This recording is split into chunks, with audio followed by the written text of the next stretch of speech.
Chairman Levin, Senator Inhofe, members of the committee, Chairman Dempsey, and I very much appreciate the opportunity. Secretary. Mr. Chairman, as I was saying, Chairman Dempsey and I very much appreciate the opportunity this morning to discuss the President's strategy to degrade and ultimately defeat ISIL.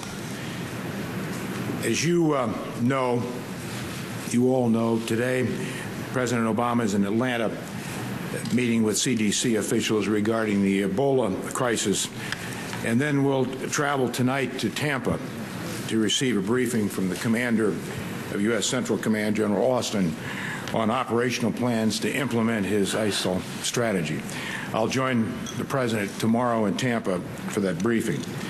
The Defense Department's civilian and military leaders are in complete agreement that the United States and our allies and partners must take action against ISIL, and that the President's strategy is the right approach.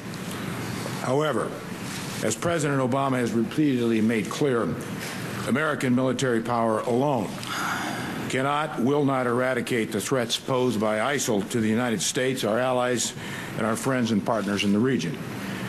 Iraq's continued political progress toward a more inclusive and representative government and its programs of reform and reconciliation will be critical to achieve the progress required.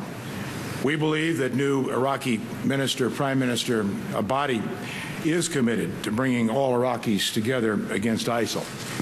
To support him and the Iraqi people in their fight, the coalition will need to use all its instruments of power. We intend to use all of those instruments of power: military, law enforcement, economic, diplomatic, and intelligence, in coordination with all the countries in the region. To succeed, this strategy will also require a strong partnership between our executive branch and our Congress. The President has made it a priority to consult with congressional leadership on the ISIL challenge, as have Vice President Biden, Secretary Kerry, and many senior members of the administration. I've appreciated the opportunities I've had to discuss the President's strategy with many members of this committee and other members of the Senate and the House over the last couple of weeks. We will continue to consult closely with Congress as this campaign moves forward. ISIL poses a real threat to all countries in the Middle East, our European allies, and to America. In the last few months, the world has seen ISIL's barbarity up close as its fighters advanced across western and northern Iraq and slaughtered thousands of innocent civilians, including Sunni and Shia Muslims and Kurdish Iraqis and religious minorities. ISIL's murder of 2 U.S. journalists outraged the American people and exposed to the world the depravity of ISIL's ideology and tactics. Over the weekend, we saw ISIL's murder of a British citizen. ISIL now controls a vast swath of eastern Syria and western and northern Iraq, including towns and cities in all of these areas. ISIL has gained strength by exploiting the civil war in Syria and sectarian strife in Iraq, and it has seized territory across both countries and acquired significant resources and advanced weapons. ISIL has employed a violent combination of terrorists, insurgent, and conventional military tactics. ISIL has been very adept at developing technology and social media to increase its global profile and attract tens of thousands of fighters. Its goal is to become the new vanguard of the global extremist movement and establish an extremist Islamic caliphate across the Middle East. It considers itself the rightful inheritor of Osama bin Laden's legacy. While ISIL clearly poses an immediate threat to American citizens in Iraq and our interests in the Middle East, we also know that thousands of foreign fighters, including Europeans and more than 100 Americans, have traveled to Syria. With passports that give them relative freedom of movement, these fighters can exploit ISIL's safe haven to plan, coordinate, and carry out attacks against the United States and Europe. Although the intelligence community has not yet detected specific plotting against the U.S. homeland, ISIL has global aspirations, and as President Obama has made clear, ISIL's leaders have threatened America and our allies. If left unchecked, ISIL will directly threaten our homeland and our allies. In his address to the nation last week, President Obama announced that the United States will lead a broad multinational coalition to roll back the ISIL threat. More than 40 nations have already expressed their willingness to participate in this effort, and more than 30 nations have indicated their readiness to offer military support. President Obama, Vice President Biden, Secretary Kerry, and I, and others have been working and will continue to work to unite and expand this coalition. At the NATO summit in Wales, Secretary Kerry and I convened a meeting of key partners in the coalition.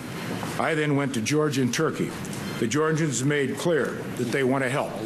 Turkey, by virtue of its geography and its common interest in destroying ISIL, which is holding 46 Turkish diplomats hostages, will play an important role in this effort.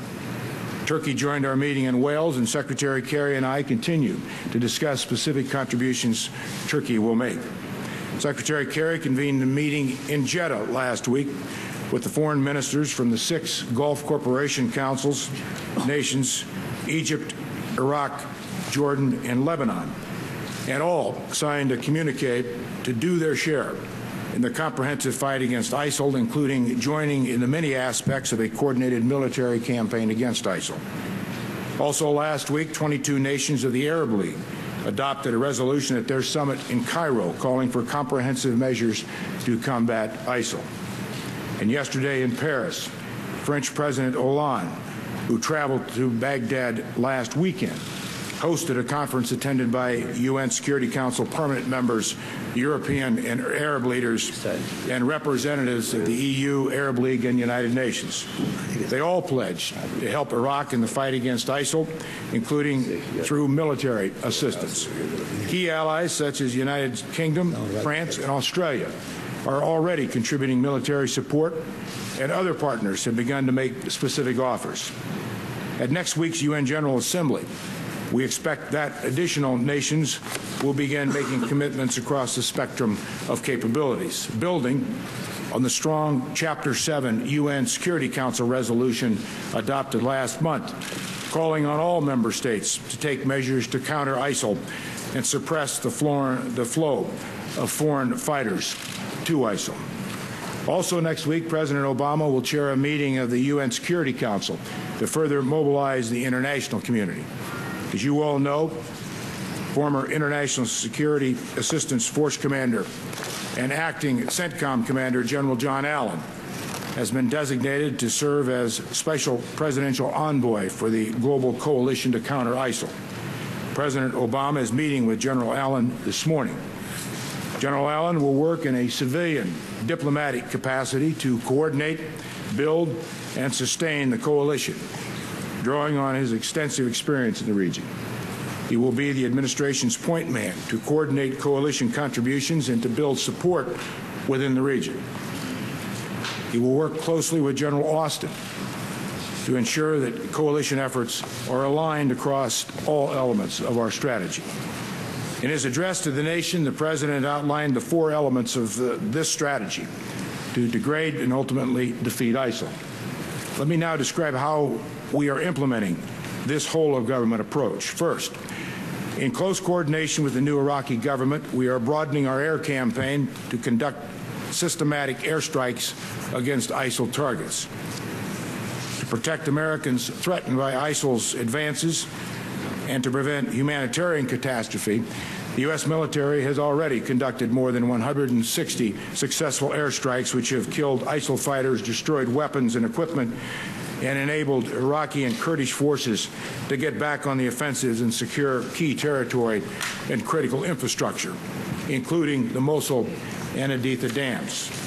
These actions have disrupted ISIL tactically and have helped buy time for the Iraqi government to begin forming an inclusive and broad-based governing coalition led by the new Prime Minister. That was one of President Obama's essential preconditions for taking further action against ISIL, because the Iraqi people must be united in their opposition against ISIL in order to defeat them. This will require a united and inclusive government. This is ultimately their fight.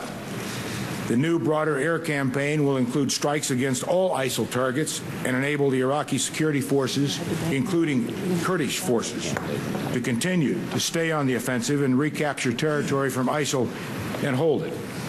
Because ISIL operates freely across the Iraqi-Syrian border and maintains a safe haven in Syria, our actions will not be restrained by a border in name only.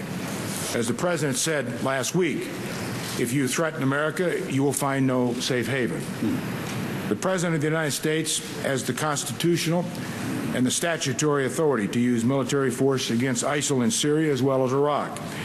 And CENTCOM is refining and finalizing those plans, which General Austin will brief to the President tomorrow in Tampa. This plan includes targeted actions against ISIL safe havens in Syria, including its command and control, logistics capabilities, and infrastructure. General Dempsey and I have both reviewed and approved the CENTCOM plan. The second element of the strategy is to increase our support for forces fighting ISIL on the ground, the Iraqi and Kurdish forces and the moderate Syrian opposition. To support Iraqi and Kurdish forces, the President announced last week that he would deploy an additional 475 American troops to Iraq. Part of that number includes approximately 150 advisors and support personnel to supplement forces already in Iraq, conducting assessments of the Iraqi security forces. This assessment mission is now transitioning to an advise and assist mission, with more than 15 teams embedding with Iraqi security forces at the headquarters level to provide strategic and operational advice and assistance. The rest of the additional 475 troops include 125 personnel to support intelligence, surveillance, and reconnaissance missions out of Erbil, and 200 personnel to increase headquarters elements in both Baghdad and Erbil, helping us better coordinate military activities across Iraq.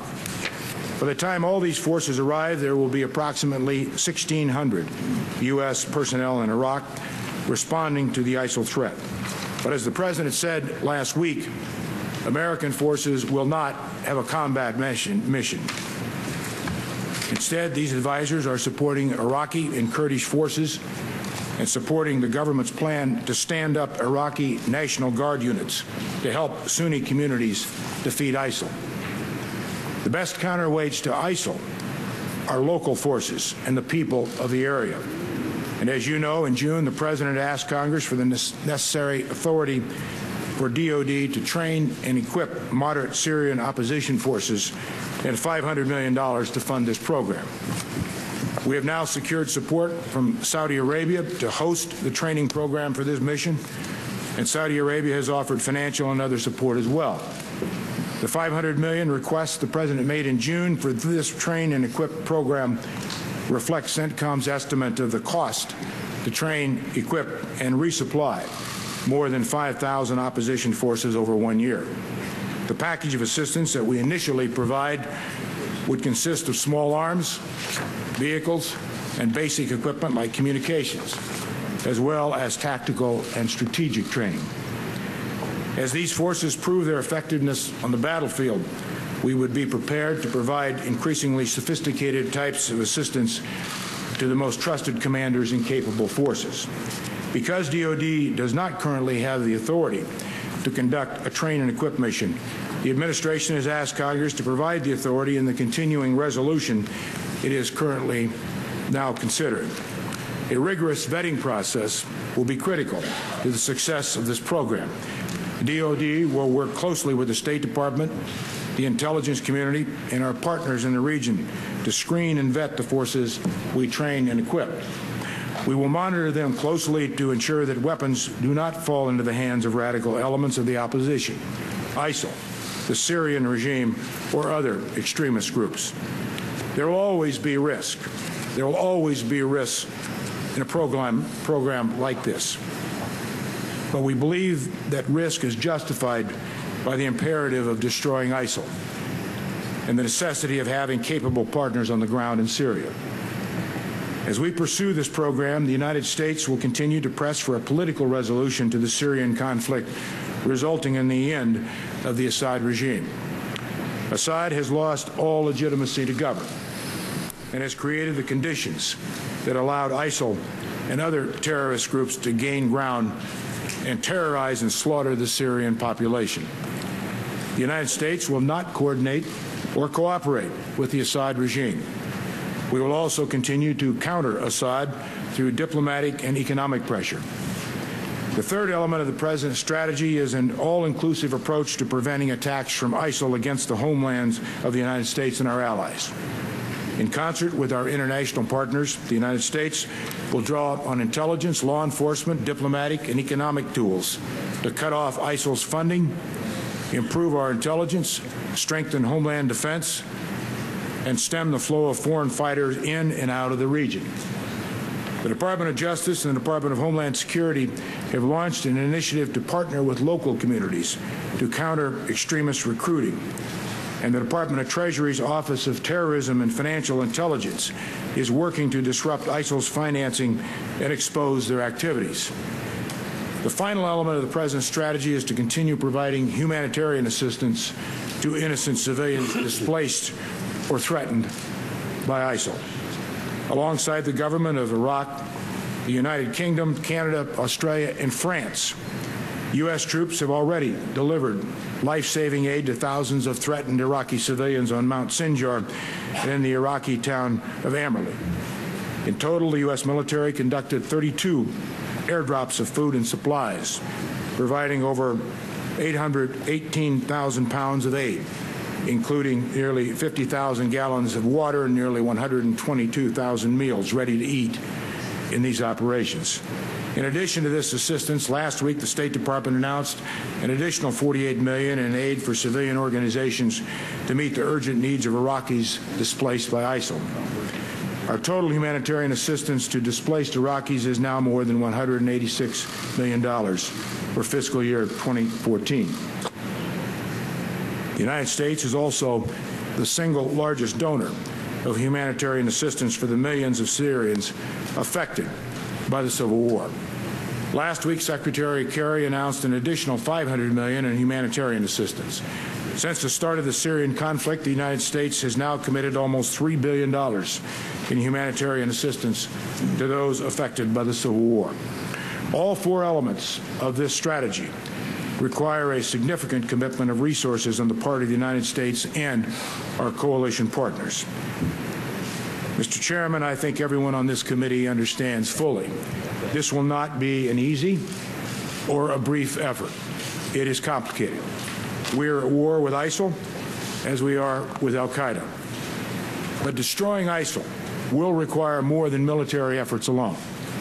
It will require political progress in the region and effective partners on the ground in Iraq and Syria.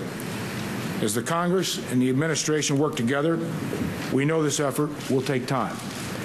The President has outlined a clear, comprehensive, and workable strategy to achieve our goals and protect our interests. Mr. Chairman, Senator Inhofe, thank you for your continued support and that of this committee and your partnership. Thank you. Thank you very much.